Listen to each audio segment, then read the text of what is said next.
Hey guys, as some of you know, I'm working on a major project right now, but I wanted to get this video out so that my Mortal Kombat fans would have a follow-up to the Kai video that I just did a little while back. So that makes this our official second Making a Fighter Round 2 episode. As promised, this time around we're doing a character I think is pretty terrible. I gave a clue at the very end of the last episode. Did you manage to guess who it is? Who's that Pokemon?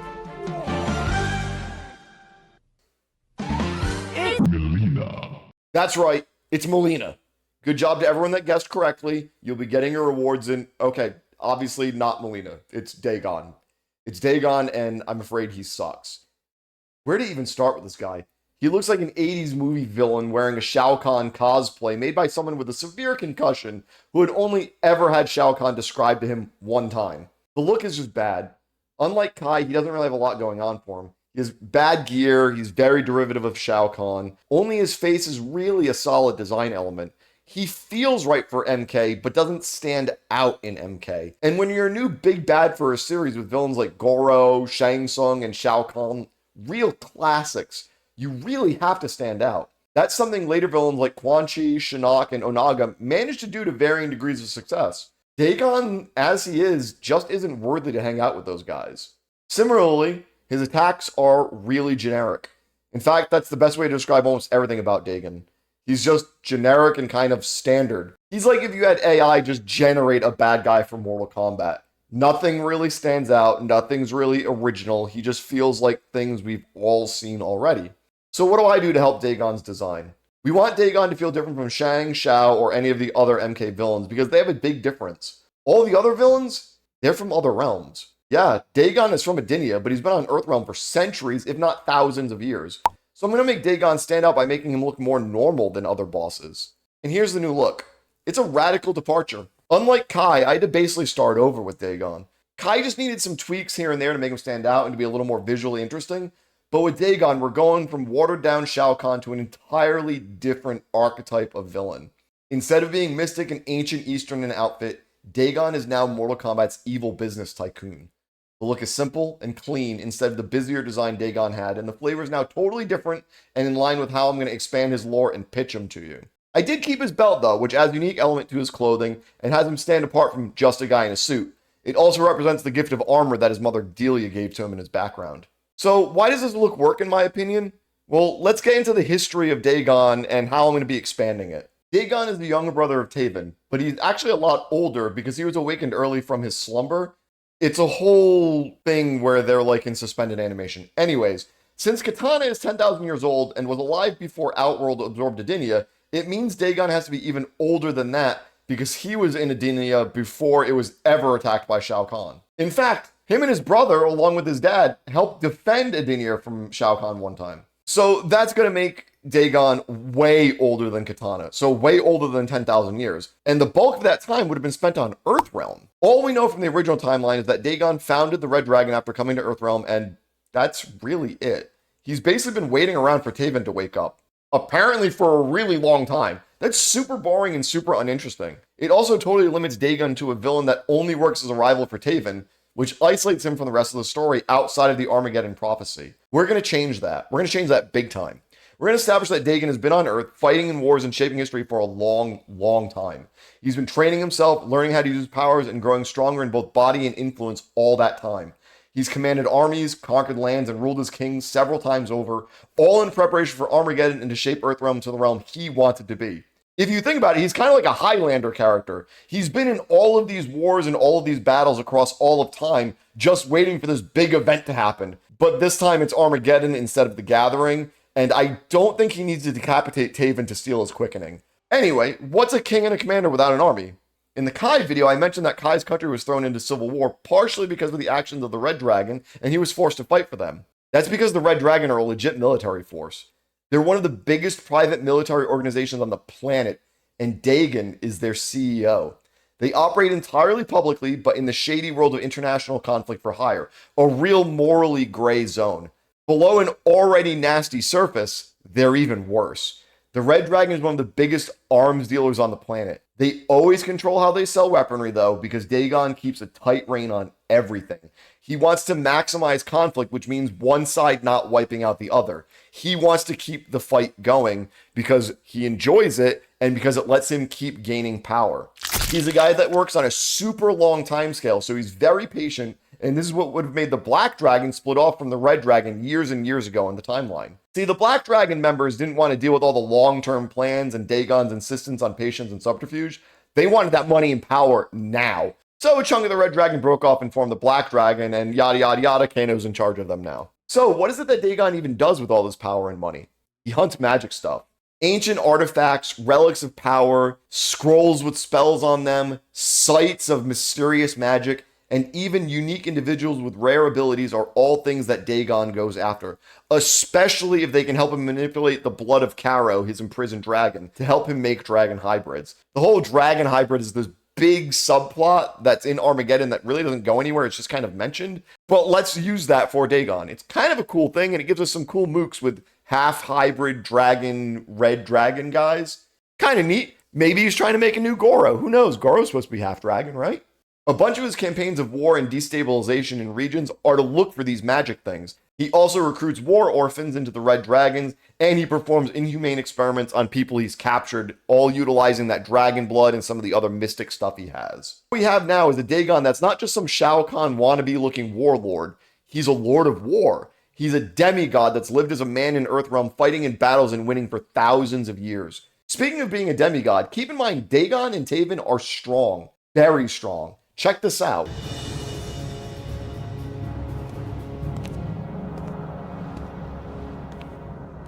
Do not go through that portal. Raiden, you look different. But I'm glad you're here. I need your help. Shao Kahn and his allies are planning something. It is none of my concern. I don't understand. You've always fought against Shao Kahn's forces. Now he's planning another battle and you won't lift a finger? We must not stand idly by. We must stop this. No, Taven. I have struck a deal with the Emperor. Shao Kahn will honor Earthrealm's independence when his forces have won.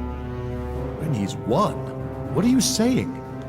Why would that lunatic spare Earthrealm? Because in return, I will prevent you from completing your quest. Round 1. Fight! Wins. Yeah, Taven beats Raiden, Dark Raiden, and he's less experienced than Daegon, which my Daegon is going to emphasize. Notice that when I talked about Raiden and Fujin acting against the Red Dragon in Kai's background, it was both brothers acting together. Neither would want to risk confronting Daegon alone if he happened to be there when they showed up. This immediately gives Daegon the kind of street cred he should have as a legitimate threat. It's also in keeping with canon. I'm not artificially inflating Daegon here. His brother Taven, who he's at least equal to, yeah, we just saw him beat Raiden. Wait a second. Raiden and Fujin are godly sky brothers, and that gets into our other thematic evolution with Daegon and Taven, and it'll help me explain how Daegon fights and what his powers are like. So these two are brothers that are children of Argus, who's the guardian of Edenia, and he's a full-on god, just like Raiden. What kind of god is Argus, though? A powerful one. That's about all we know about him. He's the strongest god of Edenia, and considering Edenians are more powerful than humans, you've got to figure that makes their god scale up too, so saying he's their chief god makes him sound pretty damn powerful. Since we don't know much about the kind of god he is, though, I took it on myself to try to figure it out. Argus is a Greek name that comes from a story of a guardian giant with like 100 eyes that served Hera, the queen of the gods. The name means either bright or shining, and it's linked to watchfulness. So in my mind, this Greek connection makes me think of Zeus. And look at Argus. You see it, right? The dude resembles Zeus. He got the white beard and everything. He also resembles Zeus in that Argus is not faithful to his wife. See, Zeus was really big on infidelity and slept around with basically any woman he wanted, including one time as a swan, which is just really strange. And Argus had an affair with a mortal woman, and then they had a child, and that child became Rain. Though I don't know if Argus was a swan at the time. Either way, with the Zeus connection and Rain as his son, some things start making more sense. See, Zeus is a god of the heavens, the supreme god, like how Argus is Edenia's most powerful god. And Rain has the power of storms. Storms, heavens, again, that all makes sense. So what about his older sons, Taven and Daegon? Well, they both use fire in Armageddon with some of the most generic, boring-ass attacks you've ever seen. And we're going to change that, at least a little. Since their dad is in charge of the heavens and their little brother controls storms, I went with other celestial phenomena that are in the heavens but above the level of storms to show that they were cut above rain but not as powerful as their dad. And considering the pairing of Daegon and Taven together with the prophecy linked to them, I went with paired celestial bodies, the sun and the moon. Daegon has the power of the sun. So he's still going to use fire, but it's not going to be regular, just like flame, like a bunch of other characters use. He uses the blazing heat of the sun itself. He doesn't throw fireballs, he sears with a laser-like beam of solar light across the screen.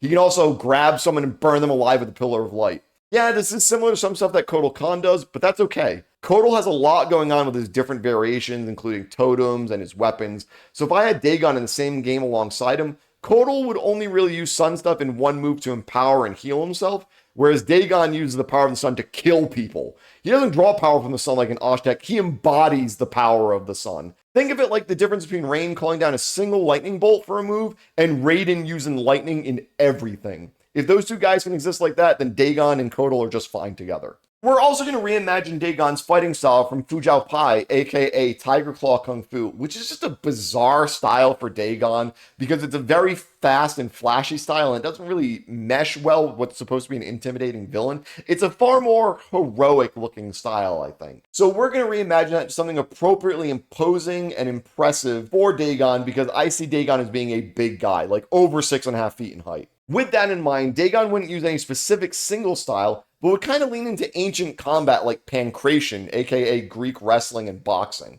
He'd have kind of general power moves with some that are kind of like wrestling. We'll get some Kinnikuman homages in there, or for those in the West, Ultimate Muscle. That means he'll be throwing stuff like lariats and maybe even give him a tower bridge backbreaker. I mean, look how cool this would look as a fatality. Really appropriate for a physical powerhouse like Daegon. This is a guy that should just dominate opponents as if he were a playable boss character. The sun motif with Daegon also means Taven now embodies the power of the moon. How are we going to build him around that though and expand on him? Stay tuned for a future video. This whole sun and moon motif also lets us do more with the Drake swords that Argus had forged for his sons and that they use in Armageddon as their weapon stance.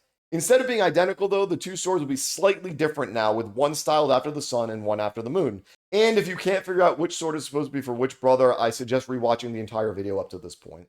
Yes, redesigning the swords is pretty minor, but we're maintaining a theme here. This is building lore. We're building character out. Speaking of building lore, I spoke in the Kai vid about how important connections between characters are, and these changes to Daegon really help with that.